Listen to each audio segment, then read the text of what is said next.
friends. We're just counting down the last few seconds, but as we do, Brian, could you put up the poll?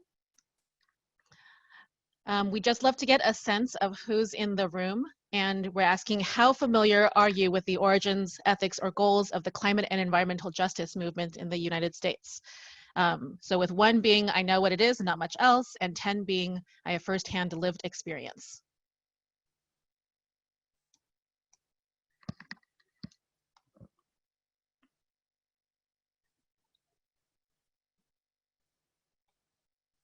Thanks so much, everyone.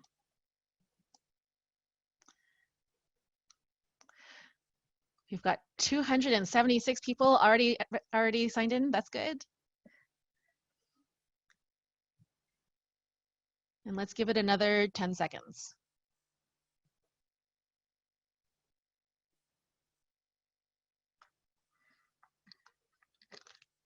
All right. Brian, can you go ahead and show everyone the results? So it looks like we've got a good mix of people. Fantastic. All right. So let's get started. So hello, everyone. My name is Debbie Chang. I am in the Washington, D.C. chapter, the traditional lands of the Piscataway peoples. I am a member of the Climate and Environmental Justice Action Team's steering committee, along with my colleague, Lisa Dance. Hi, I'm Lisa, and I'm speaking to you from my home in the traditional land of the Ohlone people in an area now known as the San Francisco Bay Area.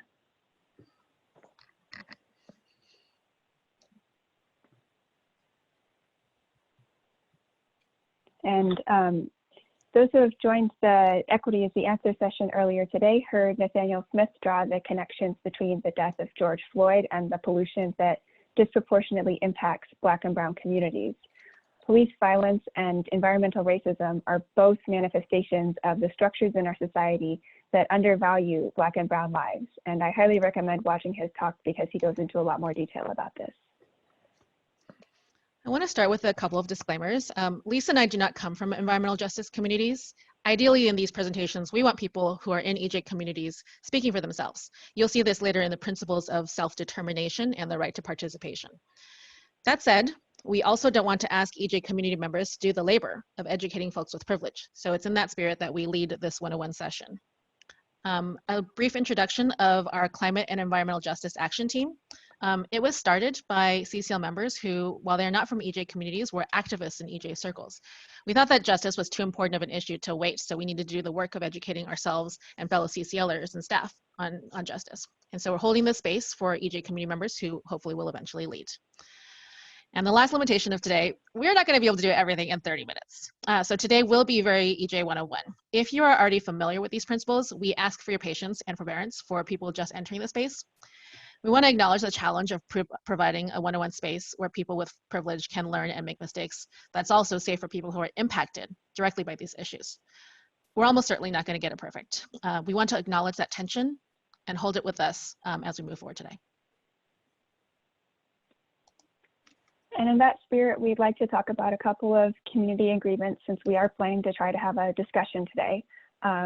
So we are holding space here to learn and unlearn. So that's why you see some folks learning over there in the upper right. And we'll practice stepping up and stepping back. When we get to the discussion, we'd like to highlight voices from folks who aren't always heard. And so we ask you to keep that in mind when deciding whether or not to raise your hand. And most importantly, we'll be practicing our CCL value of respect, appreciation, and gratitude, even and especially when hearing ideas that make us uncomfortable. And we put the question mark here because we want to also create space, especially for anybody who comes from an environmental justice community, if you want to share any agreements that you would feel would be important to add to make you feel safe. And you can put those in the chat to the speakers. All right, so to reiterate, we're going to read the principles of environmental justice today, followed by some audience reflections. If you're on the phone or if you'd like to read on your own, you can find the reading if you Google search for principles of environmental justice. We're going to invite 20 volunteers to take turns readings. So if you can use Zoom's raise your hand by finding your participants panel, clicking on the raise hand icon at the bottom, or type volunteer into the chat, the one that says ask me. If you're on the phone, you have the EJ principles in front of you and you'd like to participate, press *9 to get into the queue. So let's start with Gary. Okay. Would you like to read the first one? All right. Thank you. See, how do I got to make you guys small so I can see the right side of the screen. Yep. Delegates to the first National People of Color Environmental Leadership Summit held on October 24th through 27th, 1991 in Washington, D.C., drafted and adopted 17 principles of environmental justice. Since then, the principles have served as a defining document for the growing grassroots movement for environmental justice. Thank you. Let's see. Sorry, next, Betty. Okay.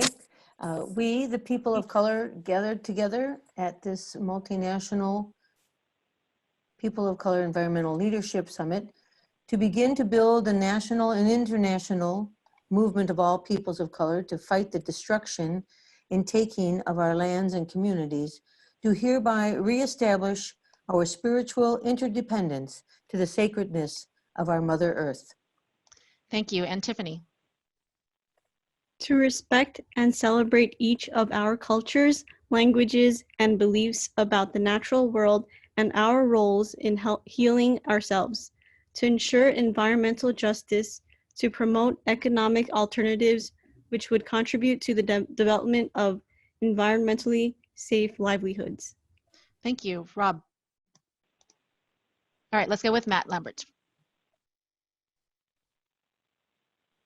And to secure our political, economic, and cultural liberation that has been denied for over 500 years of colonization and oppression, resulting in the poisoning of our communities and land and the genocide of our peoples.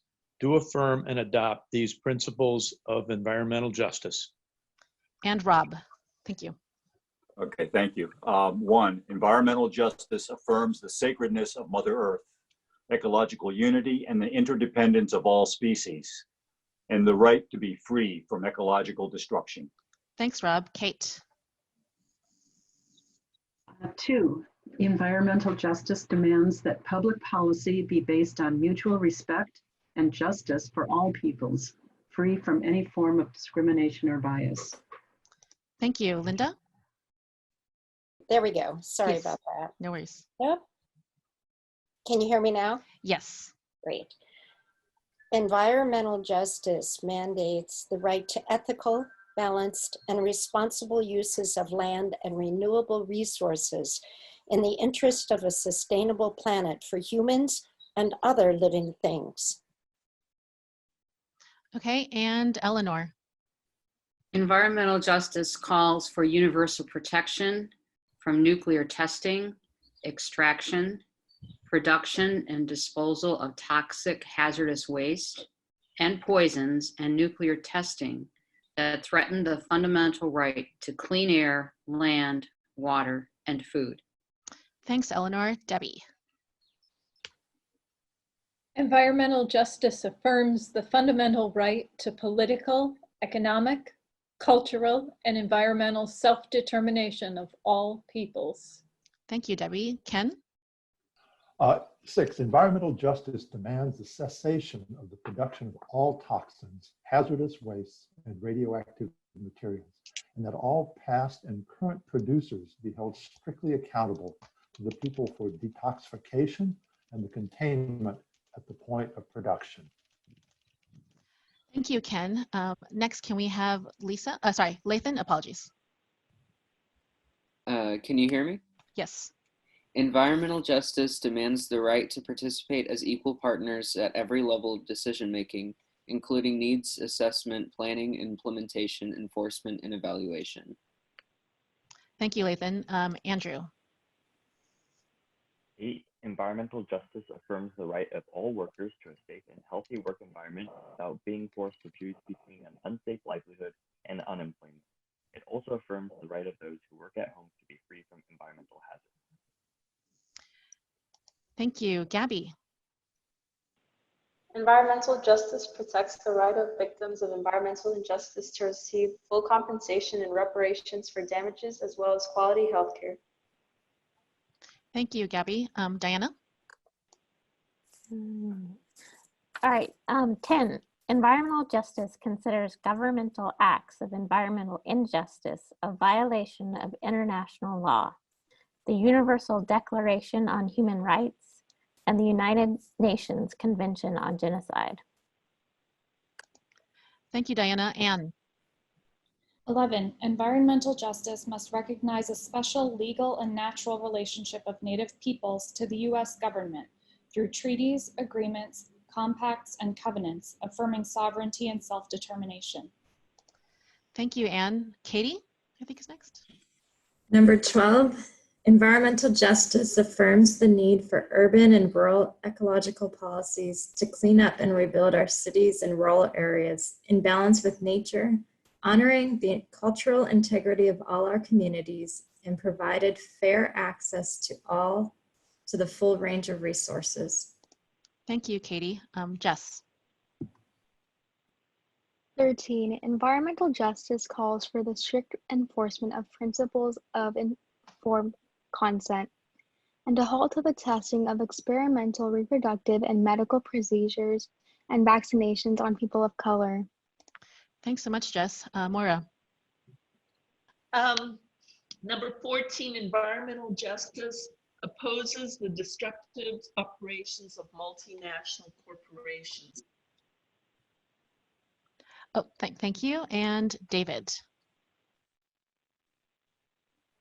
15, environmental justice opposes military occupation, repression, and exploitation of lands, peoples, and cultures, and other life forms.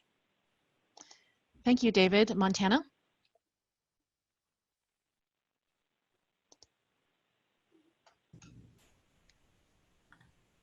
16. Environmental justice calls for the education of present and future generations, which will emphasize social and environmental issues based on our experience and an appreciation of our diverse cultural perspectives. Thanks, Montana. Gianna? Environmental justice requires that we, as individuals, make personal and consumer choices to consume as little of Mother Earth's resources and to produce as little waste as possible, and make the conscious decision to challenge and reprioritize our lifestyles to ensure the health of the natural world for present and future generations. Thank you, Gianna. Jay? The proceedings, hi. Sorry, go ahead.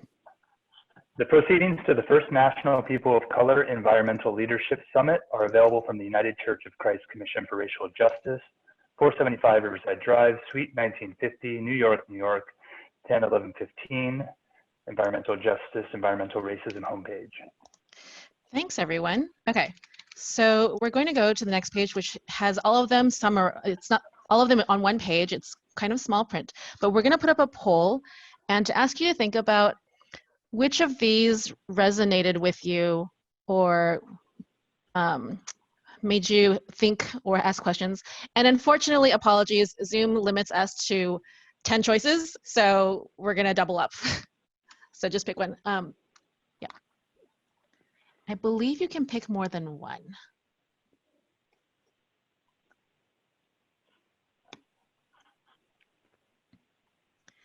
And we're also at this point would like to invite anyone who does identify as from an environmental justice community. If you have any thoughts or stuff that you would like to add right away, go ahead and self-identify yourself to, I believe Susan has her name up as Ask Me, and she will help us filter our discussion questions. And we would like to make space for, again, especially those with environmental justice backgrounds, if they would like to speak. And we'll give you a few more seconds with the poll.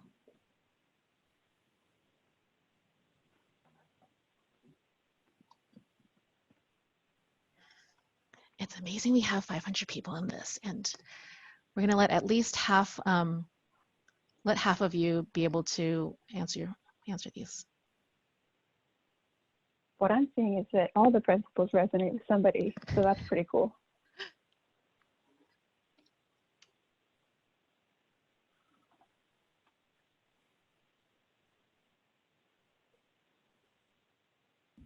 We're just going to give a little more time for people to process this in quiet.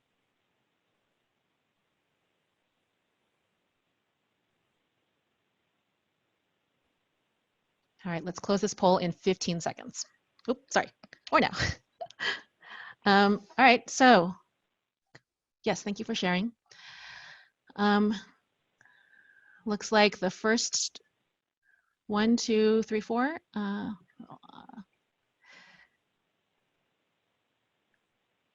Let's start with 1 and 2. It looks like there's happening a lot there. Or Susan, do you know if anyone would like to start? I don't see anyone, so I think you should go for it. All right. So at this point, we would like to invite others who have reflections or thoughts to share again with Susan. And if you have questions, we can start with those. And Susan will signal boost any resources that you have to share to the entire chat. And I want to apologize. Normally in our environmental justice action team meetings, it's a lot more interactive, but with 500 people, it was a challenge to do that. So we're letting it filter a little bit. So Debbie Katarina Lindman would like to share. Yes, please.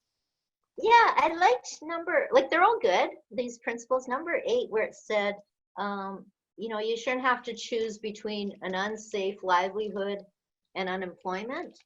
I thought that was really good because a lot of our work is unsafe. We tend to, like the way the economy's set up with trade deals and stuff, we tend to buy a lot of things from China, and then those people aren't working in safe conditions either. And we really need to get, good work, good, well-paying jobs, things that restore the earth. So I'm all for that. So I really like these environmental justice principles, and that one really resonated with me. Thank you, Katarina.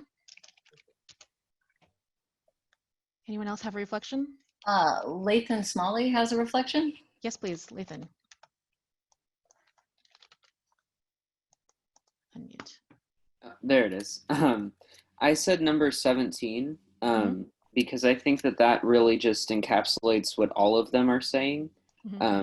Because number 17 really just kind of, it doesn't really introduce anything new like the other ones do.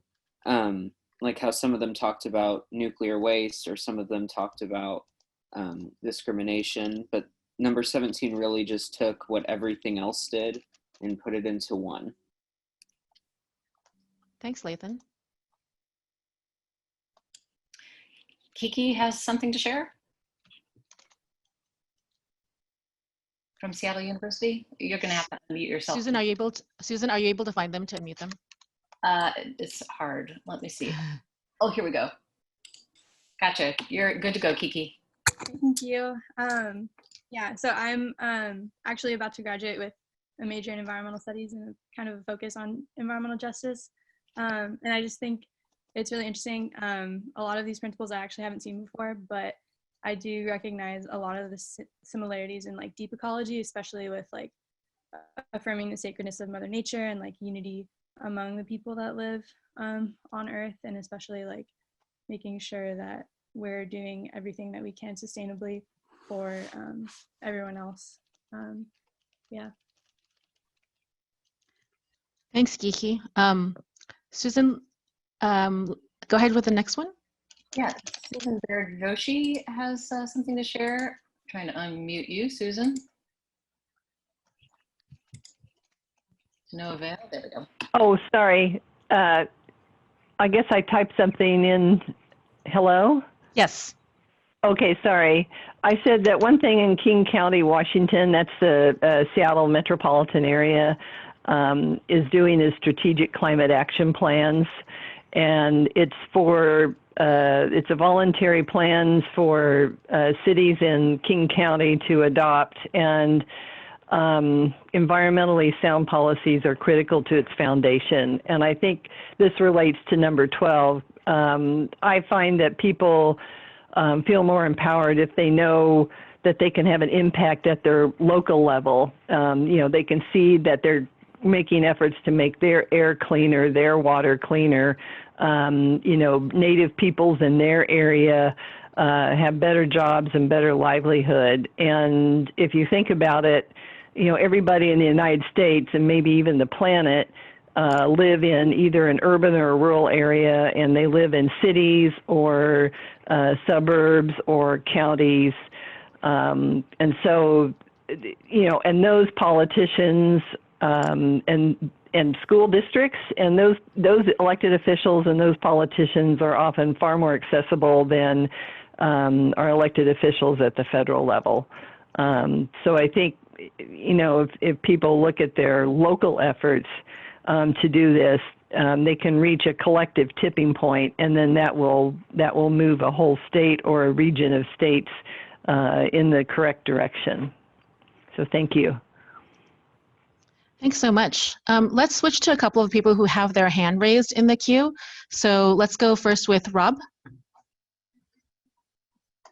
Unmute. I figured out how to do the unmute. Yay. Yes, I've been involved in this area for many, many years. As you can see by my picture, I think I'm an older person. I was involved in the Back to the Land movement back in the 70s because I feel that the earth itself is a living being. And the more and more that the scientists learn about the interdependence of things, that we really understand, we're beginning to understand that we as an individual aren't individuals, that we really are totally interdependent. And so number one is the one that speaks to me the most, purely because of that we are fully interdependent upon every other species on this planet. And every time that we destroy an ecological environment or a species goes extinct, something very, very seriously wrong happens in those environments. And it's very, very difficult to reproduce or recreate the balance of nature that was there at that time. So thank you.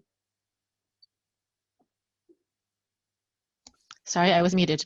Thank you, Rob. And let's go with Tiffany.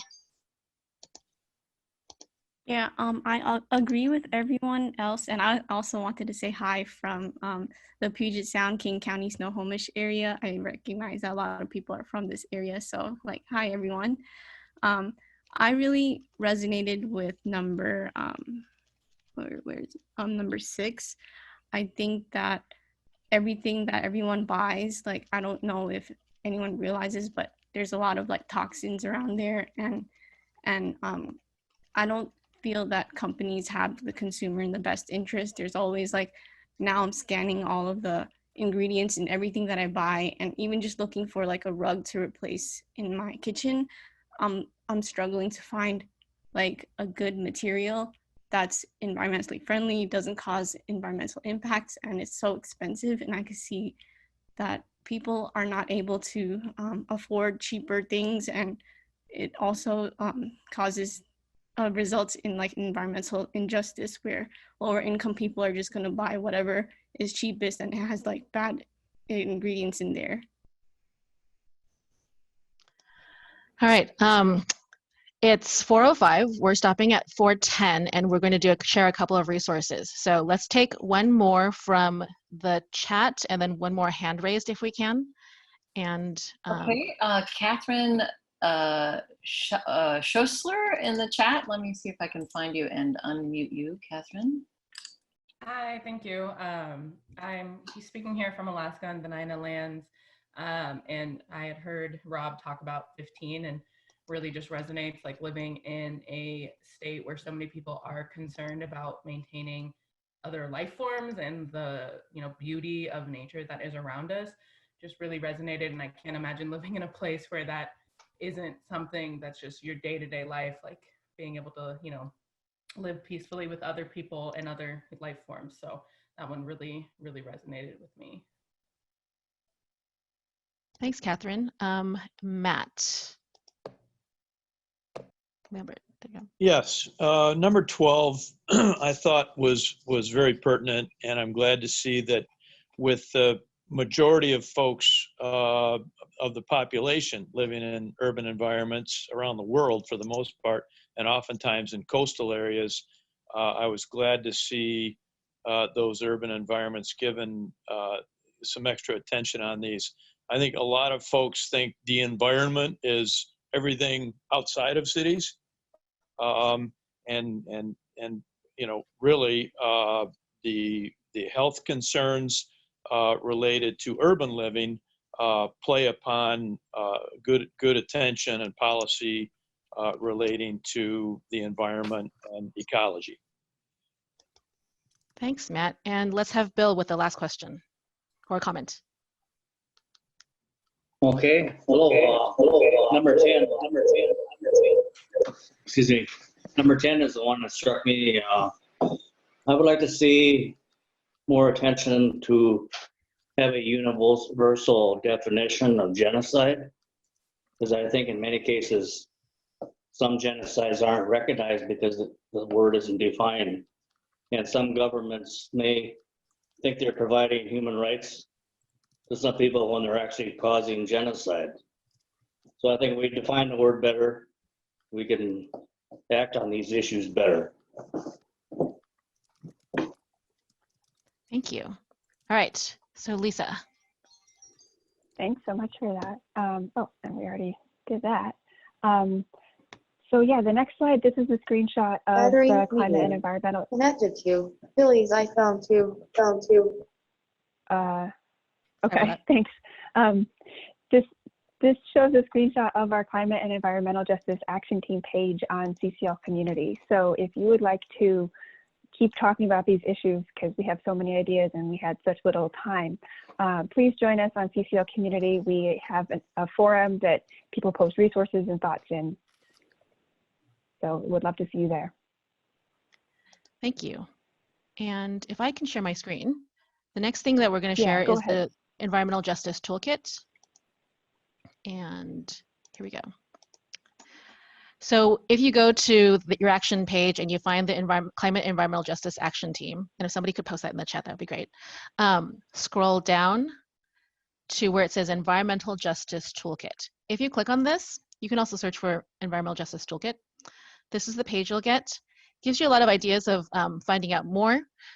We ask you to build relationships. Don't just like seek endorsements. Don't ask for something before you're offering something or learning things. This is a thread throughout the day, I'm sure you've heard. There's resources and activities you can do as a group in a chapter, and resources and activities you can do as an individual. You can watch past recordings of these events, and you can also see resources that are created by folks from EJ communities. Yeah. And with that, we're at time. Thank you all so much for joining us today. Yes, thank you so much. Thank you for listening to this episode of Citizens Climate Lobby's training program. You can tune into more episodes anywhere podcasts are available. Inspired by what you heard today? Join Citizens Climate Lobby to advocate for bipartisan climate solutions. Go to community.citizensclimate.org to find more trainings, resources, your local chapter, national action teams, discussion forums, and more. Be sure to like our Facebook page and follow us on Twitter and Instagram @CitizensClimate. We also invite all of our listeners to subscribe to our YouTube channel for more inspiration. And together, we are creating the political will for a livable world.